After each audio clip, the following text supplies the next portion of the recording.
Hello everyone, welcome to Prep IAS. In this series, we are discussing 500 most important topics for prelims 25 examination. And आज का जो हमारा session है, इसमें we will discuss 5 important topics with respect to polity and governance. ये वो topics हैं जो किसी ना किसी वजह से न्यूज में रहे. कौन से टॉपिक्स हैं?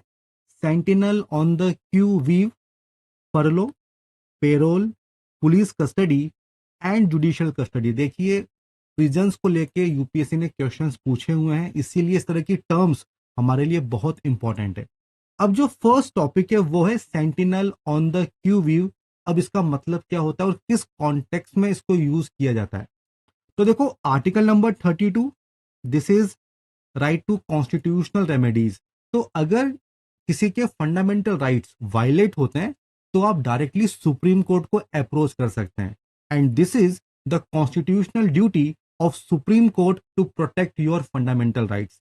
इसीलिए ये जो टर्म है sentinel on the qui vive, इसको हम यूज करते हैं to describe the role of Supreme Court in India in upholding fundamental rights, because आपके पास ये पावर है. तो ये जो टर्म है इसका मतलब क्या होता है? इसका मतलब होता है कि you are a soldier with arms and in this case you have article number 32. तो क्यू वीव का मतलब होता है वॉचफुल और अलर्ट.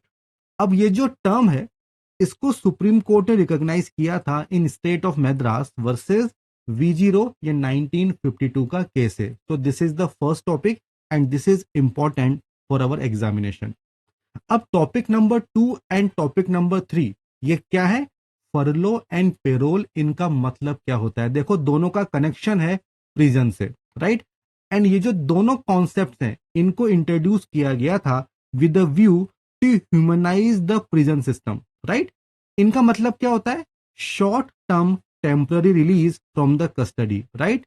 और इसीलिए इसीलिए this is reformative process, because आपको शॉर्ट टर्म के लिए जेल से रिहा किया जाएगा, आप सोसाइटी के साथ जो है आप मिलजुल सकते हो, right? So this is reformative process.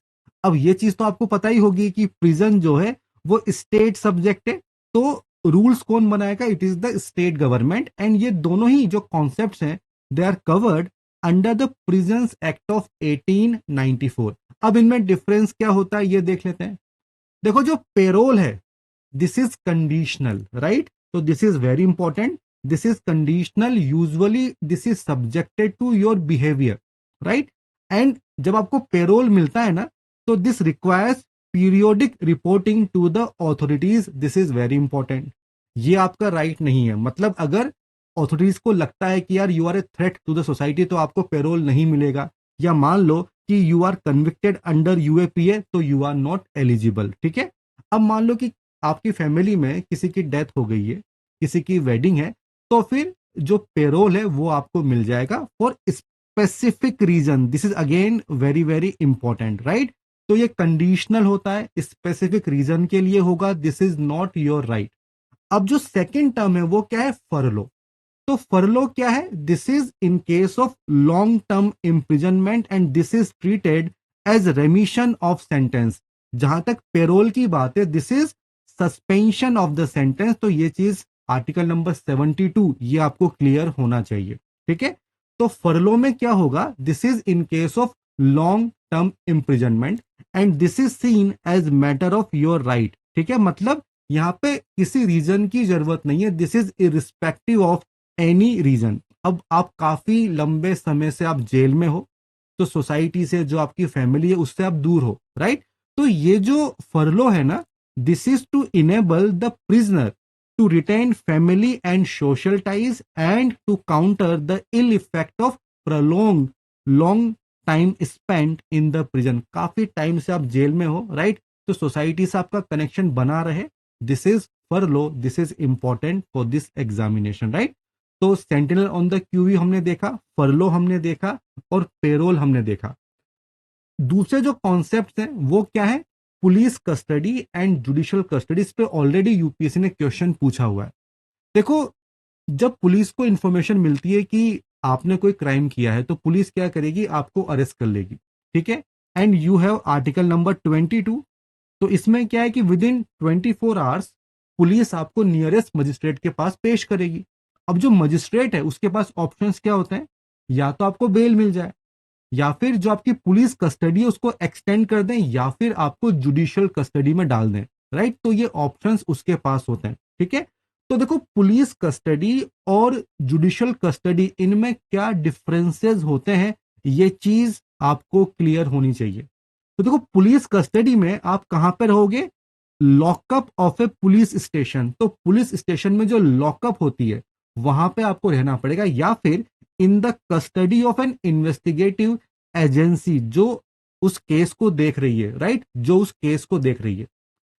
In judicial custody, right, जो अक्यूज्ड है, accused is in the jail and is in the custody of judicial magistrate. This is the first difference and this is very very important. जब आप judicial custody में होते हो तो जो police officer है इंचार्ज, अगर उनको इंटेरोगेट करना है तो परमिशन लेनी पड़ेगी, जबकि वहां पे ऐसा नहीं होता है। तो देखो कस्टडी में आपको क्यों डाला जाता है भाई, पुलिस कस्टडी में आप इसलिए हो बिकॉज इंटेरोगेशन करनी है ना, आपसे पूछताछ करनी है। और इसलिए भी होता है कि अगर आप बाहर रहोगे तो हो सकता है कि जो एविडेंसेस है उनको आप मिटा दें, जो विटनेसेस है उनको आप इन्फ्लुएंस कर दें, इसलिए आपको कस्टडी में रखा जाता है, ठीक है। In police custody the time period is 24 hours, और इसको एक्सटेंड किया जा सकता है till 15 days. So this is very important, right? Whereas in judicial custody, the maximum time period, this is 90 days, अगर बहुत ही सीरियस क्राइम है, otherwise 60 days for crimes where the imprisonment is for less than 10 years, right? So this is police custody and judicial custody. ये पांचों ही topic हमारे लिए important है। तो आज के सेशन में इतना ही। अगर ये सेशन आपको पसंद आया हो तो क्या करना है, वीडियो को लाइक करना है, चैनल को सब्सक्राइब करना है। All the best and good bye.